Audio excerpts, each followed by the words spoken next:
Hi, Jeff. Oh, it's so good to Hi, see you. you too. It's been a month off for me. Um, and did you miss me, honey? I I did. did. Absolutely. Yeah. I'm so glad. Did you Hold miss on. me? I did. I Okay. did. Well, I don't really have a chance to miss you per se because we stay in touch um, Absolutely. Yep. through our magical, these.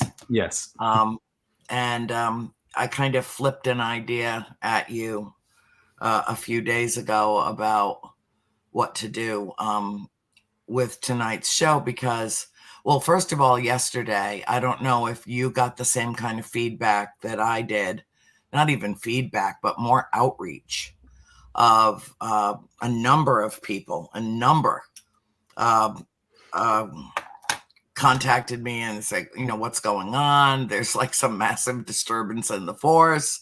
Why is everything upside down and inside out and nothing's going right? And, I almost pulled out my cup that said, sorry, I can't. It's Mercury retrograde.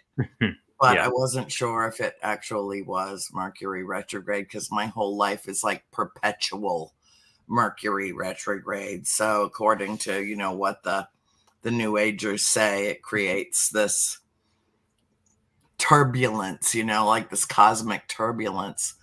Um, but I wanted to do the show tonight with you about a specific subject, kind of touching on that. And as soon as I sent the idea to you, you wrote back instantly with basically the same thought process and pattern, and references to our favorite Carl Jung. Uh, and I was like, oh, thank God, because Mm. I've been down now on hiatus from both of the shows for about a month.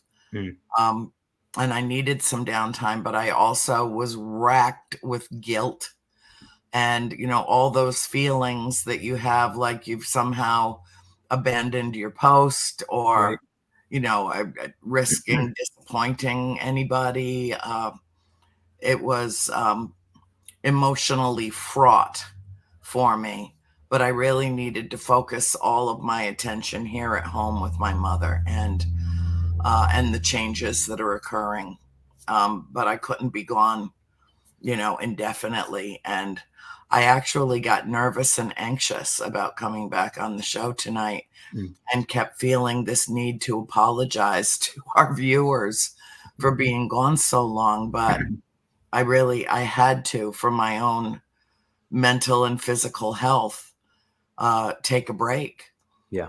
because it's not just these 2 hours or the planning of these 2 hours or, the tech around getting them up and running every week. That's minor compared to everything else that's going on.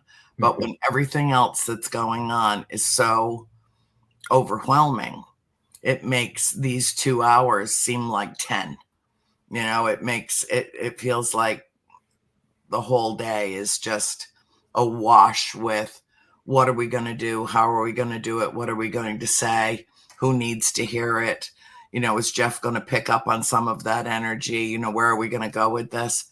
And then about an hour ago, it hit me, and I just said to myself, "You don't have anything to worry about. You're with Jeff. Mm. You got it." Oh, we have very similar cups, very similar mugs. Yeah. Look, Great Smoky Mountains with the mama bear and the baby bears. Aw. I know they're precious, aren't they? I love them.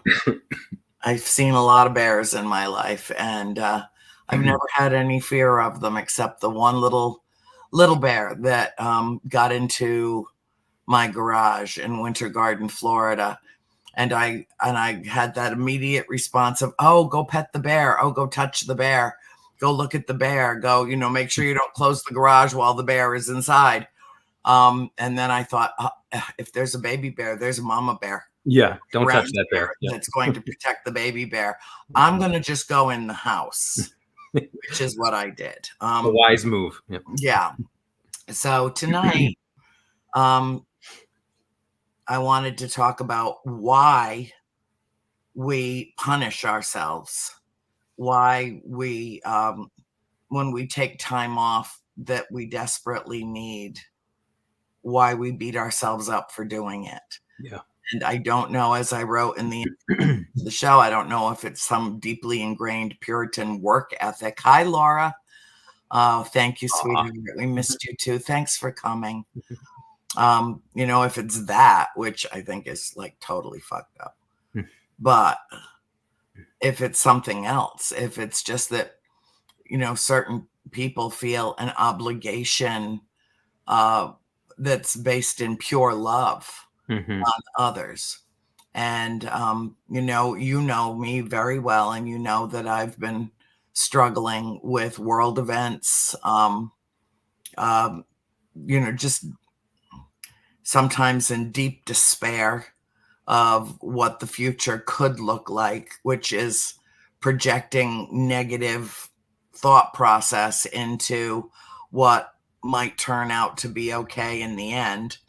And I was actually talking to myself aloud about, when am I going to feel better? How can I feel better? What part of me that was always the eternal optimist has seemed to go on vacation. And all of a sudden in my newsfeed, because AI isn't coming, it's already here. And this thing listens to everything that we say. It popped up a word from Merriam-Webster. And, there are not very many words that I don't know or cannot use properly in a sentence. But this was one of them. And I looked at it and I was like, well, damn, how do you pronounce that? So I went and I looked at the pronunciation above, and I thought, well, this is interesting. This can factor into our conversation tonight. So it's called meliorism. Have you heard of it? Meliorism? I have, but I don't, maybe I haven't. I don't know. I think I've heard the word, but explain. Yeah. Okay. Meliorism refers to the belief that the world tends to improve and that humans can aid its betterment. Used in a sentence, her belief in meliorism has given her a positive outlook on life. Okay. And Canto has been praised for its cultural accuracy, and many Colombians and Colombian Americans loved the film, but it also started a debate. What can and can't one movie capture about a country? I found it charming. I found it beautiful. At the same time, it fell short in terms of what representation's sake can be. In the spirit of American meliorism, the criticism is to make things better, not necessarily because I didn't like it. So that's okay, used in a paragraph. Is that like MELIOR, like ameliorated, as in like, I'm just right? curious. Meliorism. Gotcha. Yeah. And it was believed that the word was coined in 1877 by the British novelist George Eliot. And she was just brilliant. She had to use the pseudonym of a man because women couldn't get books published back then, no matter how good a writer they were. And she wrote, I don't know that I ever heard anybody use the word meliorist except myself. Her contemporaries credited her with coining both meliorist and meliorism.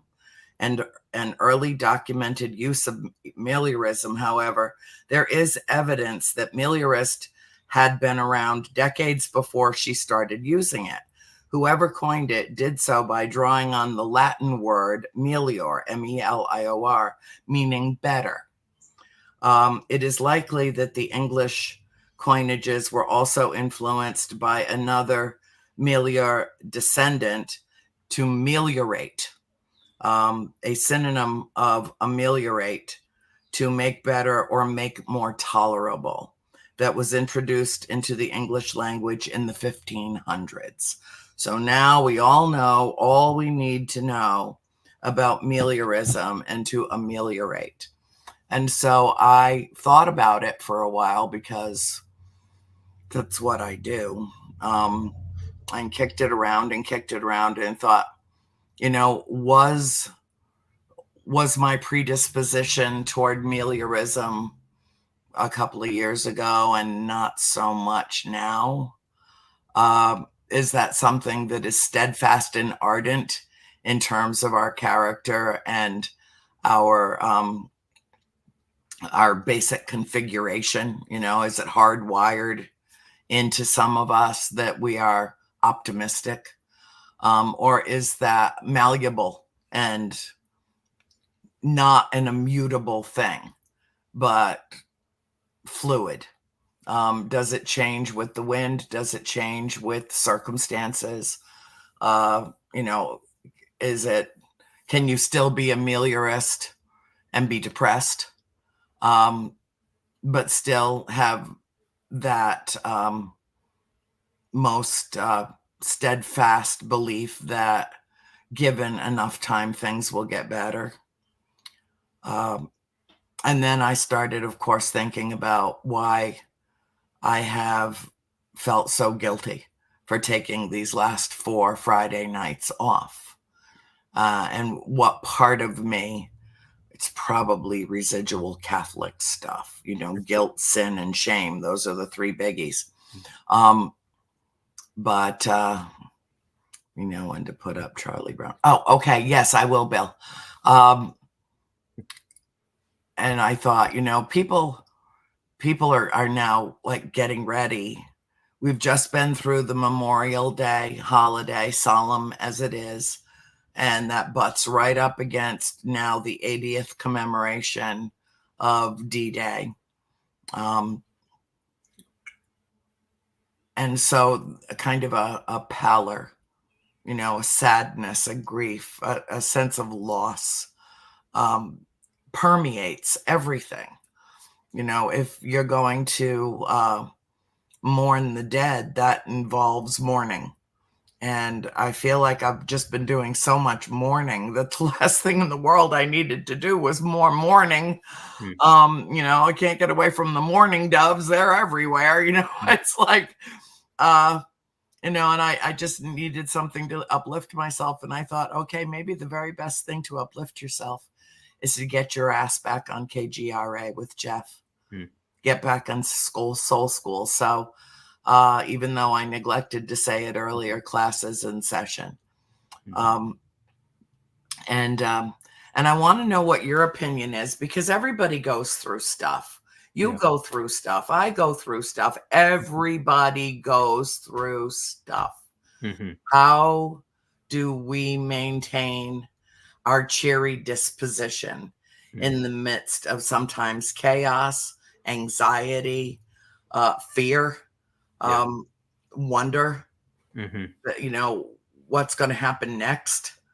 Like to the point where you don't even want to ask that question. What's going to happen next? You don't even want to ask the question. Yeah. Because it's almost like you're just waiting for the next shoe to drop.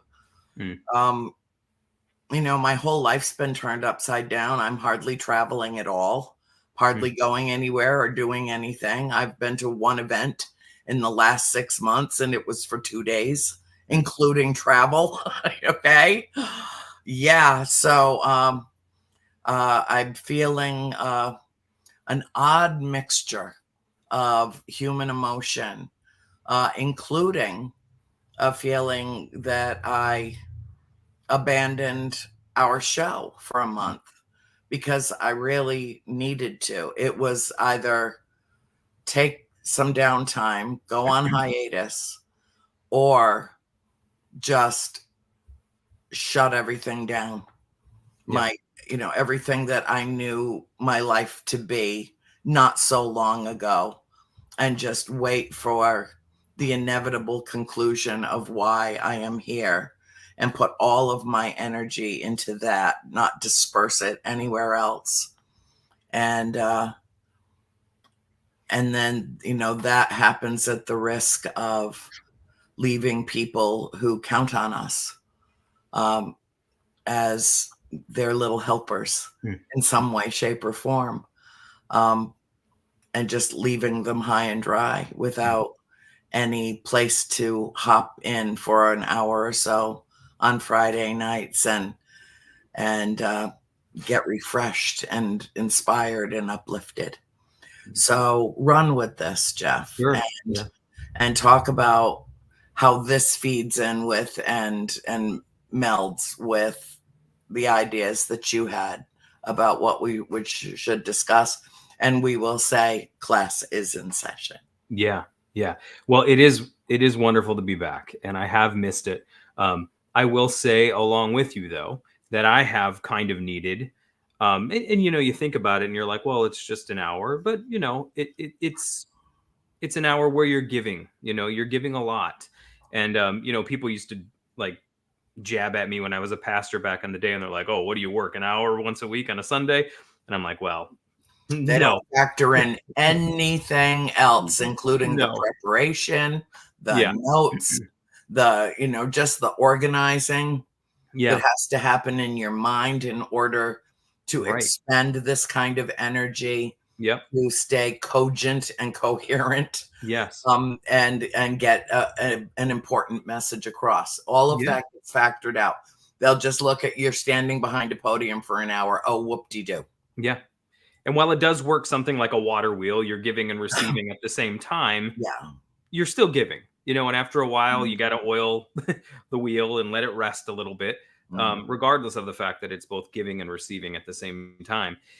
And myself, Ellie, it was actually kind of providential in some way that we did it, because there were some circumstances that we had that we needed to focus more on. And so I would say this: I think things happen for a reason. Things sync up. Um, there are things happen when they happen for a reason. I do believe that. And, you know, there's a way to say to the audience, you know, we've missed you, but at the same time, part of Soul School, this is a lesson from Soul School, from us who are fellow students with you, Yes. that you need to take a break sometimes too, you know. Mhm. And so let it be a vivid object lesson, you know, that we did miss you, and we're glad that you missed us as well. But part of the lesson is that we all need to take a break sometimes, and we don't really realize, like, I took a day off from work today to stay home with my daughter, who's finishing up the year kind of home at home. She's finishing up the school year at home. So I stayed home today from my day job to kind of help her finish all that up. And while she's doing that, I was also working and cleaning and installing stuff in my bathroom and whatever, just working. And I realized I didn't sit down until about 5 o'clock, you know. And then when I sat down, I was like, I did not realize how tired I was. And we often don't. We work, we work, we work, we work. And it's not until we sit down that the full weight of that fatigue hits us.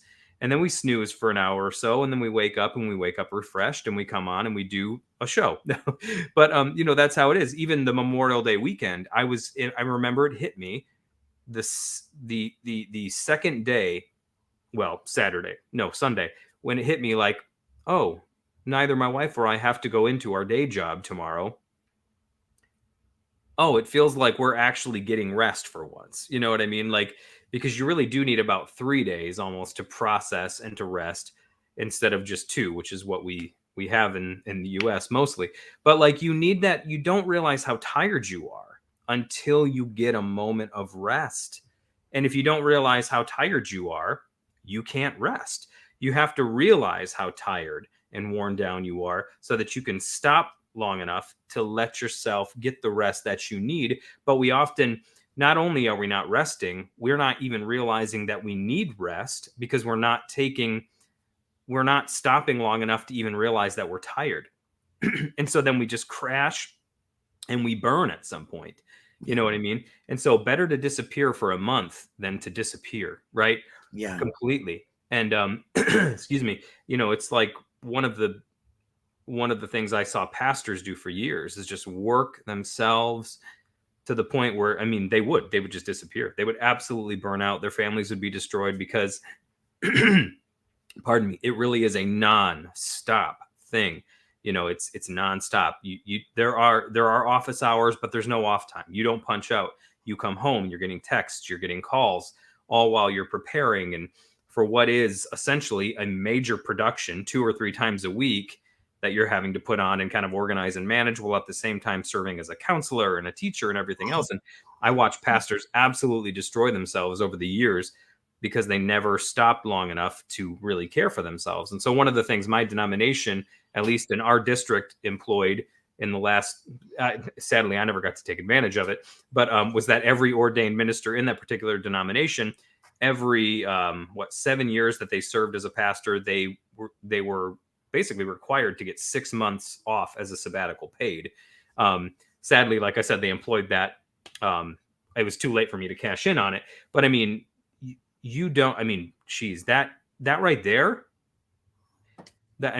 whoever gets anything like that, that's insane. But all that to say, I think most of us are walking around exhausted, but we are kept so busy by life, by responsibilities, by jobs, by all kinds of other things. We don't stop long enough to realize how tired we are. And so we never realize we're tired. So we never take the time to rest and refresh ourselves. Recharge. Yeah. Exactly.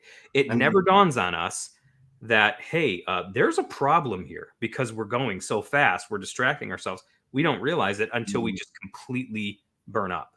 Yeah. So sometimes life, God, the universe, whatever, whomever comes along and shoves a spike in the spoke of our little bicycle and sends us tumbling over the handlebars so that we're down for the count long enough to where it dawns on us, I need some time off, whatever that looks like. That could just look like literally taking a day off. It could look like taking a year off if that's something you could do, whatever. But life has a way of doing that to us and forcing us to see, hey, you're tired and you need to take care of yourself. Now, this is something I've been thinking about over the last week, is that we are so good at taking care of other people, but we are piss poor at taking care of ourselves. Yeah. And I realized that with myself. Like, I'm not going to toot my own horn, but I think that service to others really is kind of the pinnacle of what it is to be a human being. I really do. I really believe that. Yeah. I believe when you come to the point where you see service of others as paramount, and not from this sort of condemning, self-flagellating, thing, but just that you care that much. I really think that is what it is to be a real human being, whatever that means. I really do. However, we can get so caught up in doing that we're just totally neglecting ourselves. Like, I noticed that about myself. I never schedule doctor's appointments for myself. I never do those kinds of things for myself. You know what I mean? I'll do it for other people, but like when it comes to myself, I don't even think about it. You know what I mean? It just doesn't even register. Like, oh, do that. Or it's like, I haven't like, I'm like, geez, I need a new wardrobe. I'm like, I pretty much have like a wardrobe that's made up of like a bunch of the same black t-shirts, because I just decided a long time ago, I was tired of having to think about what I wanted to wear in the morning. I was like, this is easy. I got a few button ups for when I'm out speaking somewhere, but like, I'm like, even these, I'm like, it's time to, I was like, I haven't just gone out and bought myself something in like a year, which might not, first world problems to be sure, but it's like, because sometimes it just doesn't, if you're very service minded, if you're very other centered, it never dawns on you to take care of yourself. And you've got to stop long enough. And I had to stop myself this week and be like, why do you do that? Why do you do that to yourself? Why don't you care about yourself? Why are you using service of others as a distraction from something that's going on inside that keeps you from caring for yourself? I don't know. That's something I'll continue thinking about for a while. But I think that people talk as though we live in an age that is marked by this sort of airborne, pathogenic narcissism. That's kind of the way that people talk about our age. And on the surface, it can look like it. On the surface, it can kind of look like it, because whatever angle it is you're looking from, I don't know if you can hear, I think there's some frogs doing mating calls. I was going to say, either you have frogs or I have frogs. It's right outside. There are backyard. frogs. Yep. every night about this time they start singing to each other. Yeah, and you know what that's going to lead to. Yeah, I Yeah. know. So let's Yeah. hope that's all they do, because the noises change at some point. Um now I'm distracted. What was I saying? Okay. We talk about our age as though it's marked by narcissism, and that like everybody is just self-obsessed and self-absorbed, and we use Instant social gratification. Yep. yeah, Yep. and we use social media as the metaphor for it. Like, oh, it's the narcissist black mirror we're all looking into at our own reflections, falling in love with ourselves. The algorithms just, shooting our own image back to us. And there's some truth to that, I think, to be sure. To be sure.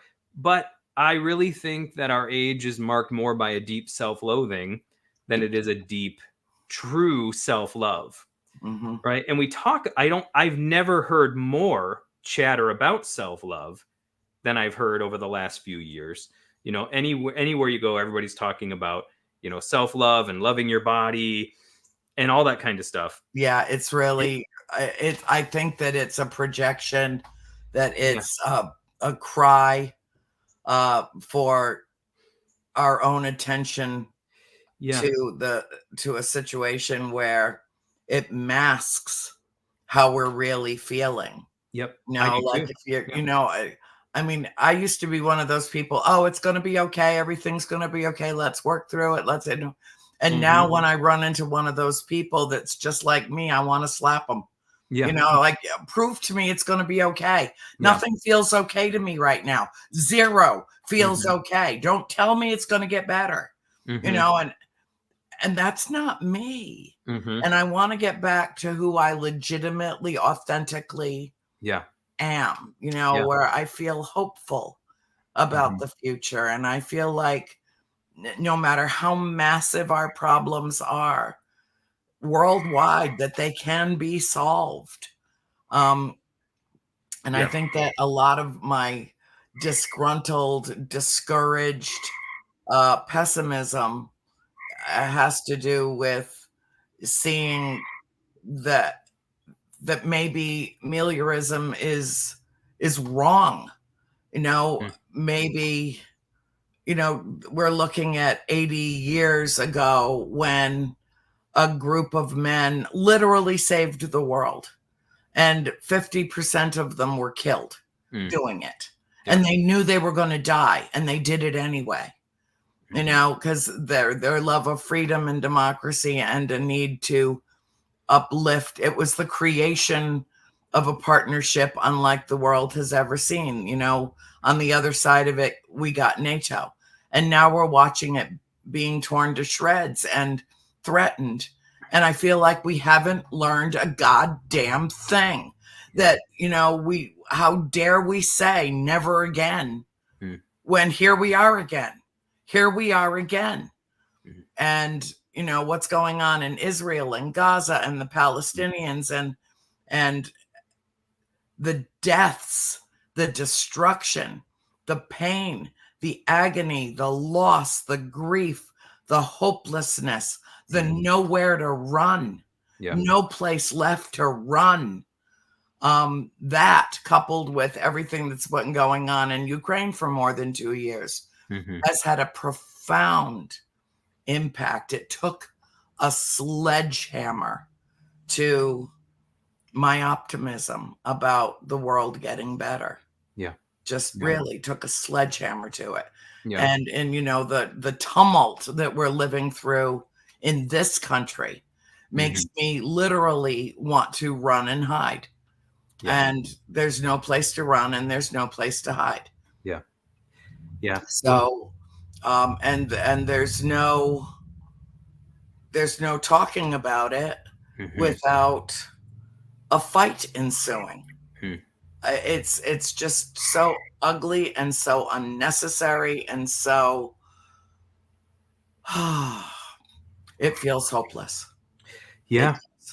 Yeah. No, hey, I feel you 100%. And, you know, I am naturally predisposed to be optimistic. I am. Me I too. I So suppose, where yeah, did it go? right. And I mean, honestly, there are different reasons that we find ourselves in different emotional states. And I mean, I know you know this very well, but I mean, sometimes it can be, like I said, sometimes it could be a matter of, if you're used to traveling very frequently, as you are, as I have been in my past, and then all of a sudden you're not, your world becomes very narrow and very small. And like I've often said, it feels like reality is, where you're experiencing the world as larger and more hopeful and optimistic out here, when you're going onto these, weekend, speaking events and whatever, and you're like, oh wow, there's all kinds of people full of love and light everywhere, all over the planet.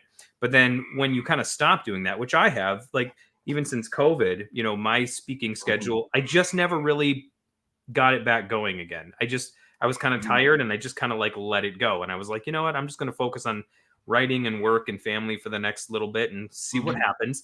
But I found myself in that place, that kind of myopic zone where my world's very small. And reality the walls are closing in. Yeah. And then all I have fed to me is coming to me through this. And, God only knows who wants me to see what, for what reason, at this, you know what I mean? And I'm only seeing, well, and I can very much choose to plug into like two very different realities, Yeah, Earth 1 and Earth 2. Seriously. That's where we are. Yeah. Dolores Cannon wrote about it. She wrote about what we refer to as the paradigm shift, where literally the world as we know it, as we perceive it, as we comprehend it, literally splits. Yeah. And we can talk about that some other night. It has a lot to do with regression of people and close encounters with extraterrestrials and messages that they have gotten. But this has all been foretold, not just from them, but in, the prophecies, have foretold that. Even Nostradamus, who was kind of just a drug addict that came up with all kinds of crap in his brain. But, occasionally he'd kind of get stuff right. And this is a tumultuous time. We've already talked about, I've known my whole life that 2024 would be a very pivotal year. But when I was a child, I thought that might be the year that I die, because I would have been really old. And now that I'm really old at 65, I don't feel so old. I do feel like 65 is, I've still got some jet fuel to burn. But I feel stifled, and I feel like, this mission got scrubbed, and that mission got scrubbed, and the other mission got scrubbed. And that all happened in March of 2020. When every single event that I had booked for that year was canceled, not postponed, it was canceled. Right. Within a 2-week period. And, my career, my income, my sense of self just dissipated into thin air, like the invisible virus that was at the time killing approximately 1,000 people a day. And no one knew when they were going to encounter it, or if they would survive it. It changed us, Jeff. Yeah. The suicide rate is through the frickin' roof. Yeah. Especially in young people who were deprived of going to school, interacting socially, having to do everything on a computer screen, and became so isolated and so dejected by life that a lot of them never got their footing. But the same is true for a lot of adults. Yeah. Drug use through the roof. Yep. Suicide rates, and it's just, I don't know if we ever will regain our footing in that respect. So you wrote to me something. I could go look it up, or you can pull it up about excuse me, what Carl Jung had to say on this. When it comes to the subject of, pardon the frogs, they're going to town. I know you got froggy porn going on in your backyard. I know that, Jeff. I can't. They got a little studio set up, and I don't know. Do they, with little tiny cameras? And who's running the cameras? Some froggy voyeur. Yeah. I stream it on another service. It's passive income. So Now that's a good idea. Yeah, I could have done that. I saw plenty of lizard porn. Yeah, right on my own terrace in Florida when I was in Florida. We don't have any lizards here, which is a damn shame. Mhm. because they're really cool. Yeah. But yeah, I missed my opportunity. I could have Yeah. filmed that stuff, and oh Hey, well, there's an audience for everything, right? there is. uh, anyways, what were we talking about? No. I don't know. Carl Jung Yeah, actually there we is go. what we Carl were Jung. talking about Yeah. before the mention of froggy porn, and I He'd, own that. he'd probably have something to say about that. He probably would, Yeah. or Freud certainly I would. was going to say more Freud maybe than Yeah, Jung, but yeah. probably more Freud than Jung. Sometimes a frog is just a frog, I suppose. Um, well, yeah, no, because I was thinking about the whole subject of self-loathing specifically, and I was reading. I probably post this once a year on my social media pages, and usually when it pops back up. But this is a quote. It's from Carl Jung, quoted by Alan Watts. So I'm not sure. Actually, when I read it, I more hear Alan Watts than I'm I hearing. did too when I read it. Yeah, Yeah, I but can hear still, it in it's his. worthy of repeating. Absolutely, I hear it in his accent and his amazing way of speaking. However, it is a quote from Jung that he is. I think he actually heard it at a lecture live and was repeating it. But it says this. He says that I feed the beggar, that I forgive an insult, that I love my enemy in the name of Christ. All these are undoubtedly great virtues. What I do unto the least of my brethren, that I do unto Christ. But what if I should discover that the least amongst them all, the poorest of all beggars, the most impudent of all offenders, yea, the very fiend himself, that these are within me, and that I myself stand in need of the arms of my own kindness, that I myself am the enemy that must be loved. What then? Well, then, as a rule, the whole truth of Christianity is reversed. There is then no more talk of love and long suffering. We say to the brother within us, Raka, which is an insult, essentially, and condemn and rage against ourselves. We hide him from the world. We deny having ever met this least among the lowly in ourselves. And had it been God himself who drew near to us in this despicable form, we should have denied him 1,000 times before a single cock had crowed or frog had croaked. And the lesson is this. It's like when it comes to serving other people, when it comes to feeding the poor, taking care of the outcast, we're all there with open arms, an open wallet, whatever it is we can do. But if all of a sudden it's us, when we see that we're the beggar, that we are the one in need, we reverse the whole thing and we cast ourselves out and we don't give ourselves what we would give others. We don't. And that says to me, well, Jesus actually said, love your neighbor as you love yourself, right? Implying that in order to really be able to love, now I think you can love without having healthy love for yourself, but the proper way of doing it is to love your neighbor as you love yourself. In the same manner that you love yourself, love your neighbor. That in order for it to be a real, healthy, functional thing, where you're not hiding from self-loathing through love of another, real love for the other should flow from a healthy love of self. It should. But most of us we're doing for others so that we hide from the fact that we don't do for ourselves. And we're hiding from why it is we don't do for ourselves, because there is this deep, deep, deep, deep self-loathing that we all carry around, I think.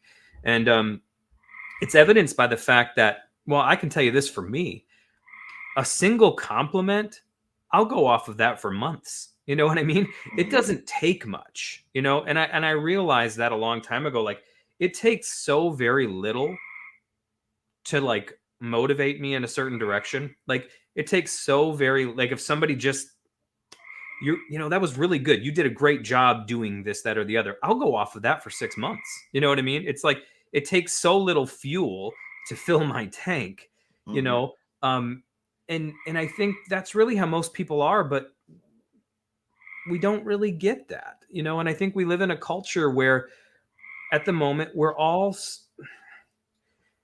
look, when we actually get out there in the world and we're with real people, we do love each other. We're seeing the humanity in each other, and we're seeing that even though you're on the blue team and you're on the red team, if I'm only looking at you through a screen, I hate you. Because when I'm looking at you through a screen, you're imbued with all the qualities that I'm told someone of your ilk possesses. But when I see you in real life, I don't mean you particularly, you know what I mean. When I see someone in You real know what life, color I am. yeah, all of that I is think everyone knows what color I am. yeah. But when you look in the face, right, and that's what Levinas taught, that when you look in the face, all of your assumptions about a person are checked by the countenance. That's why he called the face infinity, right? That when you look in the face, and I think this is in Ethics and Infinity, his work, when you look in the face, everything that you are assuming about a person is checked by their countenance. You're about to make an assumption. I know who you are. And then you see the look in their eyes that tells you there's more to them than that statement they made. And then you're about to judge them again, and then you see them crack a little bit, and you realize, oh, there's more to that remark than that, or that's not really what they meant. The countenance at every moment checks your assumptions about a person, but that's really not the way we interact with one another anymore. We don't. We interact, and I was thinking about this the other week too, about when you consider the way that humanity used to naturally organize and gather themselves, there would typically be something like a place of worship at the center of a village that we were all towards, Yeah. right? And that there was this unifying thing in the middle that we were all aimed at, and we were all towards this one thing. And that was kind of the more macrocosm. And then like in the belief system, then there would be one kind of orienting thing. Like in Norse mythology, there was Yggdrasil, the tree, um, Mount Olympus, whatever. There's this one point that we're all aiming towards, and then we organized our culture, our cities like that, and then we organized our homes like that as well, where the hearth would sort of be the center, or the table would be the center. And then you can see now that that's been disintegrated. There really isn't. We're not a village anymore with one thing that joins us together despite our differences. We're not. We're kind of all over the place and fragmented, right? And Mhm. then you look in our homes, and it's kind of the same. Like once, like the hearth was replaced with the TV, years ago. The kind of that was replaced with that. That was the fire we sat around. Only now we're not telling one another stories and learning one another's humanity. We're watching other people be human with agendas, right? And Mm. we're being taught about the world from people who are trying to teach us certain things about the world. We're not actually learning who we are in communion. And now that's fragmented even more. Like that hearth we gathered around has been shattered and fragmented into these little rectangles. And now we all have our own. And so even in our own homes, we're not gathered around a hearth, even the symbolic hearth of the television anymore, because you can be literally, but everybody's on their own. And Mhm. so we're all in our own worlds, all learning what the world looks like from different perspectives. And we're literally all looking at the world as though it's a different thing, depending on what social media site we're on, what the algorithm is feeding us because of what we've looked up. And like, What we've talked about amongst exactly. ourselves, Yep. or And now with even AI, it's even worse, it's even worse. It's almost like there are times I feel like it's reading my mind. Oh, yeah. Like I haven't said something out loud, Yeah. but it's reading my mind. Like for instance, Erin called me the other day and she's like, "Oh my God, Anne, I saw a raven that was almost the size of my dog." Mhm. And or a crow. And I said, "No, honey, that's not a crow, that's a raven." And then I just talked to her on the phone about the differences, that they're related, they're the same genus of a species, of the larger species, but have a lot of different qualities and attributes. Yeah. Even though they're very alike, they're also very different. And no sooner did I get off the phone that the first thing that popped up in my newsfeed was an entire Mm. article about the differences in size and attributes between crows and ravens. Oh, yeah. Yeah. It knew what I was saying. Yep. So now we're interacting with machines that have been programmed by other people. Mm-hmm. I'll tell you, nothing lifts me up more. I can't wait to see you in person again, and to have that, not just on a computer screen, but the physical interaction. Mm-hmm. And we will be together again in September Yes. at UFO Contact. The more I thought about all of this, especially in the last couple of days, the more I thought, there's got to be a solution to this. And so I considered this, reverting back to a mindset, deliberately reverting back to a mindset of childhood and There you go. how exciting Mm-hmm. the last day of school was, Mm. and what we had to look forward to for summer vacation. Mm. Even if you never even went anywhere, even if you just hung out with your family and your friends and did nothing but enjoy summer. Mm-hmm. And that feeling of liberation and freedom, how ironic that when kids weren't allowed to go to school anymore, the one thing that they all wanted to be away from, they missed it terribly. They Mm. missed their friends, they missed their teachers, they missed the routine, they Yeah. missed all of it. How Mm. ironic that COVID brought that awareness to us. But I Mm-hmm. sent a picture to Bill. There it is. Okay, just one of the cutest of all the Peanuts cartoons I've ever seen. And all it is all the characters just enjoying life Mm. as kids. And of course, Charlie Brown is digging himself a rabbit hole to fall down into.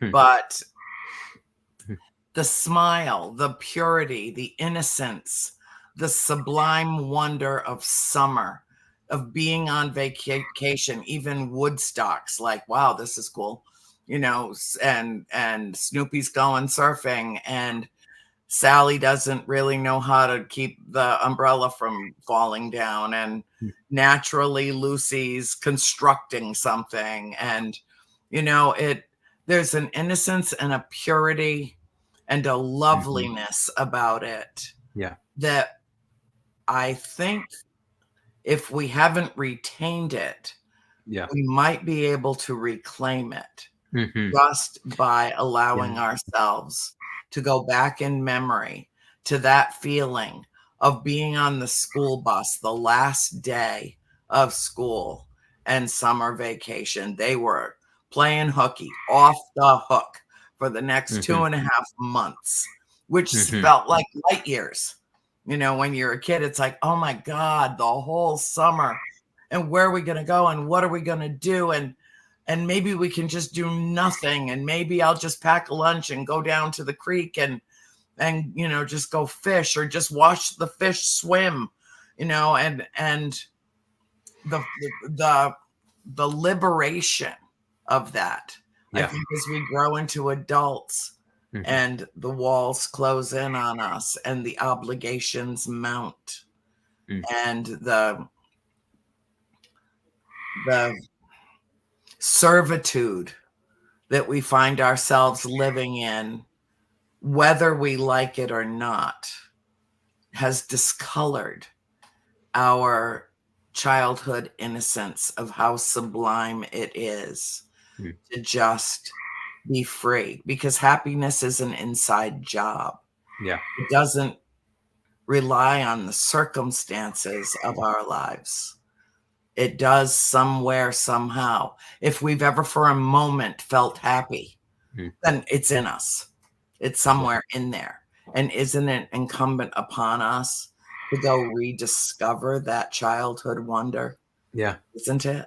I think so. And I think, like you said, if we haven't retained it, we can at least reclaim it. And the truth of the matter is I don't think we can retain it in that form, because the first time we had it, we don't appreciate it because we don't know that there is anything else. Right. It almost takes the loss and then the reclamation of it later on for it to be meaningful. Like childhood, when Jesus talks about being born again, I always interpret that psychologically to mean something like getting to experience childhood whilst conscious of it.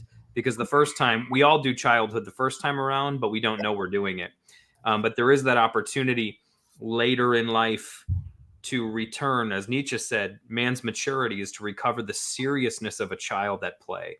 That's what it is to be mature, to remember what it is to be a child who's serious about play, right? Mm-hmm. And it's something you can't have as a child because you don't know. You've never done that against the backdrop of anything else. You've only done that. But as an adult, to return to the seriousness of the seriousness that a child has at play, well, that's all the more meaningful. And I think when we realize that the natural state of the world is chaos, I think it really is. I think the natural state of things is chaotic disorder. That we see any order at all means order will win. Because if it wasn't going to, it wouldn't be there. It would have been stamped out a long time ago. That there are any pinpricks of light in the sky at all means that light is overcoming darkness. And it's been traveling 186,000 miles per second to us for as long as it's been traveling to us to reach our eye. And that's why we can see it. Once, to quote one of my favorite television shows of all time, once there was only dark, right? But that there is any light at all says that the light is winning. And I think we can, as adults, look at that and we can see the evil. It's so plain. It's there. It's everywhere. But I think if we realize that's just like looking up and seeing the night sky, that is kind of the most natural state of things. But the fact that joy is breaking in the form of these pinpricks in the night sky, well, man, that just shows that eventually that's winning, or it wouldn't be here at all. Yeah. It's like a couple of weeks ago, when the aurora borealis was visible to everyone. We had just concluded the show, and I don't remember. I had gone in the living room. Actually, I'm not sure if you were on that night or if I was doing. I think a couple of weeks ago. No. Yeah, I had a couple other people on. Like that was the first night. Yeah, and I did it with my friend Aaron Tomlinson, and then so we got done and I was in the living room and a friend from work texted me and was like, hey, look at the sky. And we ran out and it was just like, for this one moment, we forgot about everything. Screens disappeared. Nothing mattered. I mean, phones only to take pictures of the beauty we were seeing. And we're all just sitting out in the streets, literally in the street, barefoot, in our pajamas, middle of the night, middle of our neighborhood, my whole family. And we're just all in awe, and it's like every now and then you get to see it like that. And it really takes your breath away. But most nights, what you're going to see are pinpricks of light in the inky black of space. But even that moves, the bigger thing you sometimes see break in is reality as well. And I think the maturity of man, or humanity, is to return to the innocence of a child who can look at the pinprick and be as awed as we were that night by the deluge of color. And, practice it. Practice it. Find a way, find a way to put yourself in a posture of awe, like, I mean, even just as we're joking about the froggy porn going on in my backyard here, it's like those little dudes are out there every night croaking and doing their thing. And it's like, I know where they hang out. I literally go and look at them and say hey to them every day. There's these two little green tree frogs and I just sit there and stare at them and it's beautiful. Like a child, I'm just like, yeah. Practice that. Practice the presence of oneness in the moment. Because that's real life. And it's where we are and it's all we've got. That's right. Bill's throwing us off the air. Oh, Bill, thank you. It's been great being back with you and with Jeff. I'll see you again in a few minutes for a world awakening. And so thank you, my darling. I'll be in touch over the weekend. And with that, to everyone who joined us tonight, thank you so much, and class dismissed. Peace.